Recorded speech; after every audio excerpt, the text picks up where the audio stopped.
नमस्कार, प्रणाम, वंदे मातरम। मैं हूं सर्वेश तिवारी श्रीमुख और आज बात अफगानिस्तान की। अफगानिस्तान की परिस्थितियां बड़ी तेजी से बदली हैं। अचानक एक खुशहाल देश आतंक से थर थर कांपने लगा है। अफगानी संसद में बर्बर लुटेरे बैठे हैं, लोग बदहवास होकर भागने लगे हैं। तस्वीरों में, वीडियो में दिख रहा है कि लोग हवाई जहाज के चक्कों पर लटक कर भागने का प्रयास कर रहे हैं और ऊपर से गिर गिर कर मर भी रहे हैं। हवाई जहाज से लटक कर भागने की सोचने वाला इतना जरूर जानता होगा कि यह मौत के मुंह में घुसने का प्रयास है। पर तालिबान का भय ऐसा है कि लोग मौत के मुंह में घुस भी रहे हैं। जो ऐसा नहीं कर रहे हैं वे अपने अपने घरों में छिपे हुए हैं। और इधर हमारे देश के बुद्धिजीवी कह रहे हैं कि तालिबान शांतिपूर्ण तरीके से अपना काम कर रहा है। खैर, इस स्तर की बुद्धि पाने के लिए अफीम चाटनी पड़ती है और वह सबसे उच्च क्वालिटी की अफगानिस्तान में ही मिलती है, जिसका व्यवसाय अब भी तालिबान करता है। तो शायद यह भी एक कारण हो कि भारतीय कम्युनिस्ट खुलकर तालिबान का विरोध नहीं कर पाते। अब आप देखिएगा, कुछ दिनों बाद जब वे बोलेंगे तो तालिबान के विरुद्ध एक पंक्ति बोलने के पहले वे 1000 बार मोदी का नाम लेंगे। वे भारत में किसी तालिबानी व्यवस्था को देखेंगे, उसको दोष देंगे और तब कहीं जाके एक पंक्ति तालिबान के विरुद्ध बोलेंगे। यही उनका चरित्र है। फिलिस्तीन के लिए हैशटैग चलाने वाले चुप हैं, रोहिंग्याओं के लिए रोने वाले अपनी माद में छिपे हुए हैं, मानवाधिकार वाले गांजा फूंक कर मस्त पड़े हुए हैं। बोलें कैसे? हथियार वाले लोग तो उनके प्रिय हैं ना, अपने हैं। कुछ निचले स्तर के टिनहिया बुद्धिजीवी अब आज से धीरे धीरे मुंह खोल रहे हैं, पर उनके निशाने पर अब भी तालिबान नहीं है, उनके निशाने पर अमेरिका है। कहा जा रहा है कि अमेरिका क्यों भाग गया, उसे अफगानिस्तानियों की रक्षा करनी चाहिए थी। आज अमेरिका के अफगानिस्तान से जाने पर भी वही लोग कोस रहे हैं जो कल तक उसके अफगानिस्तान में होने पर कोस रहे थे। ये ऐसे ही दो मुंहे लोग हैं। कल रात को अमेरिका के राष्ट्रपति ने अपना स्टैंड क्लियर किया और मुझे उनकी बात गलत नहीं लगी। अमेरिका ने इन 20 वर्षों में अपने अरबों डॉलर फूंके हैं और उसके लाखों सैनिकों ने 20 वर्ष तक युद्ध लड़ा है। पर यह कब तक चलता और किसके लिए? उनके लिए जो अमेरिका के जाने के बाद 2 महीने तक अपनी रक्षा नहीं कर पाए।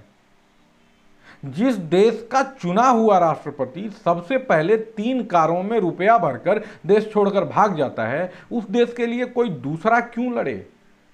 अमेरिका अपने सैनिकों को और अपने पैसों को क्यों गड्ढे में डाले? या कोई दूसरा देश क्यों उतरे? आपने काबुल एयरपोर्ट की तस्वीरें देखी होंगी। भागने वालों में स्त्रियां और बच्चे नहीं के बराबर थे। मतलब साफ है कि भागने वाले नपुंसकों को खुद अपनी बहन बेटियों की फिक्र नहीं है। वे खुद ही उन्हें तालिबानियों के हाथों कुचले जाने को छोड़कर भाग रहे हैं, तो दूसरे क्यों फिक्रमंद हो भाई? सत्ता का युद्ध कभी भी बंदूक से जीता गया है।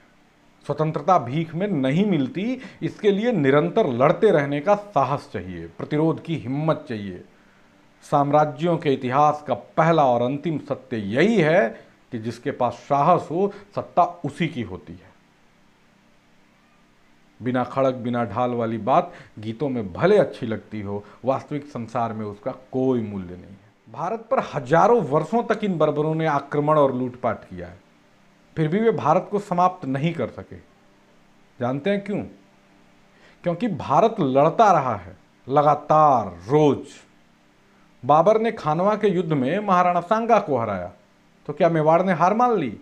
नहीं, वे अगले दिन फिर उठ खड़े हुए। गोरी ने पृथ्वीराज चौहान को हराया, तो क्या उनके बच्चे चुप रह गए? नहीं, फिर उठ गए और लड़ते रहे।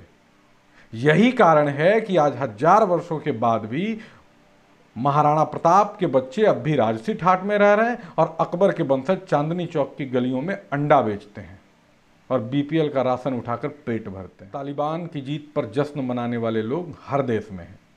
ये वही लोग हैं जो एक तरफ शांति की बात करते हैं और दूसरी ओर तालिबान और बामी नक्सली आतंकवाद का समर्थन करते हैं। ऐसे लोगों की दृष्टि में अफगानी जनता का कोई मूल्य नहीं है। निरंकुश सत्ता के जश्न में जनता का कहीं स्थान नहीं होता। और हर युद्ध में हाथ खड़ा कर देने वाले लोगों के लिए तो किसी के मन में कोई संवेदना नहीं होती। तो अफगानिस्तान के लिए कोई नहीं बोलेगा। अफगानिस्तान में बदल रही परिस्थिति भविष्य में क्या रंग दिखाएगी यह तो समय जाने। हाँ, हम यदि कुछ कर सकते हैं तो भारत में घुसने वाले अफगानों को रोकने के लिए आवाज़ उठाएं। वे वहां भले डर कर रहते हों, यहां आकर कचड़ा ही पसारेंगे। आज के लिए इतना ही। नमस्कार।